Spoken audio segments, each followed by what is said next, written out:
Yellowstone Supervolcano has been hit by an almost quake swarm of 200 earthquakes this past month. Does that mean it's a sign that it could have an eruption coming?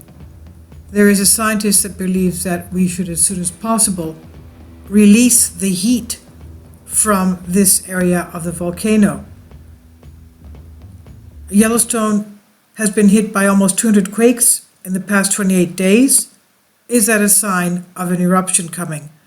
The monitoring services are from U.S. Geological Survey and found that there has been 174 earthquakes in the past 28 days. All of the tremors were relatively small, the largest being 2.4 tremor that took place. It's not a tremor, actually, it's an earthquake, took place February 10th.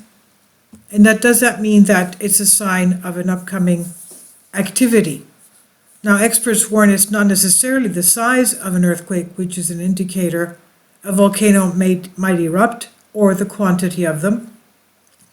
Portland State University geology professor emeritus Scott Burns said, if you get swarms under a working volcano, the working hypothesis is that magma is moving up underneath there. Others disagree about whether an earthquake swarm near a volcano could be a sign of things to come.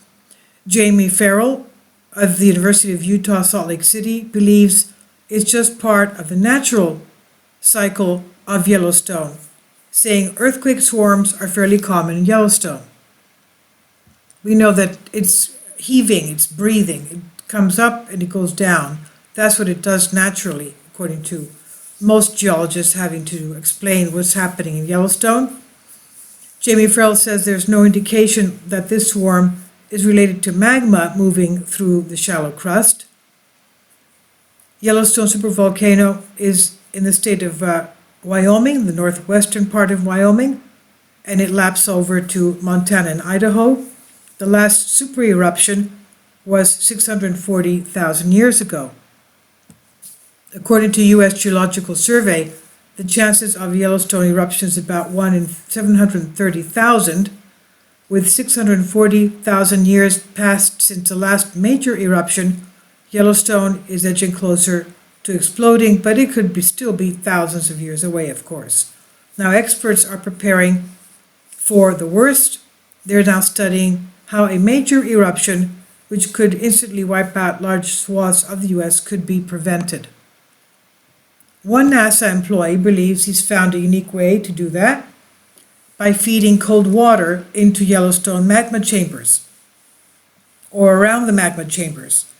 The NASA engineer Brian Wilcox hopes to stave off the threat of a super eruption by cooling down the magma in the chambers inside the volcano. Now, around 60 to 70% of the heat generated by Yellowstone seeps to the atmosphere, and the remainder builds up inside. And if enough builds up, that's what can trigger an eruption. So by drilling 10 kilometers into Yellowstone, the NASA employee believes that it would be possible to pump high pressure water, allowing the cool liquid to absorb some of the heat before it's pumped back out again.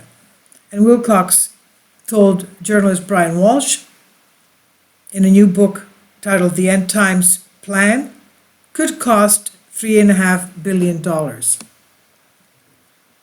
Now, the proposal would have the added benefit of using the steam from the water and magma combo to create geothermal electricity. In other words, it's a type of a geothermal plant that they will have there doing this, creating electricity as well, at a much cheaper rate than any alternative energy currently available on the market. Wilcox told Walsh, the thing that makes Yellowstone a force of nature is that it stores up heat for hundreds of thousands of years before it all goes kabooey all at once. So it would be good if we drained away the heat before it could do a lot of damage.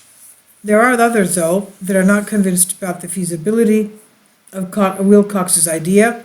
U.S. geoscientist Jake Lowenstern told Walsh it all seems a bit fanciful. And of course, the geologist in charge of Yellowstone today, Mike Poland, will not let anyone touch Yellowstone as long as he's there, because it might just bring about what they're trying to forego. This is on Express UK. by Sean Martin.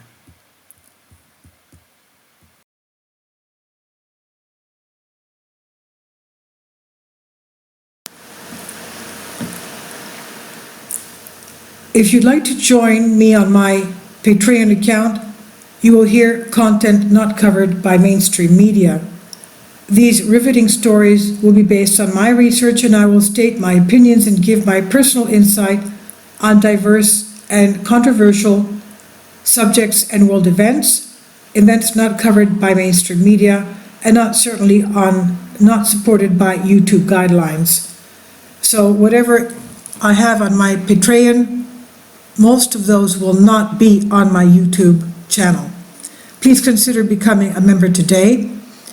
More of the most significant and important videos will be on my Patreon channel. Your support helps me to continue my research and keeps this YouTube channel alive. And we depend on your support, your generous charity, because we help economically challenged families here in Athens, Greece, in Kapota, and we also help the young generation with university tuition and the community around our church. Thank you.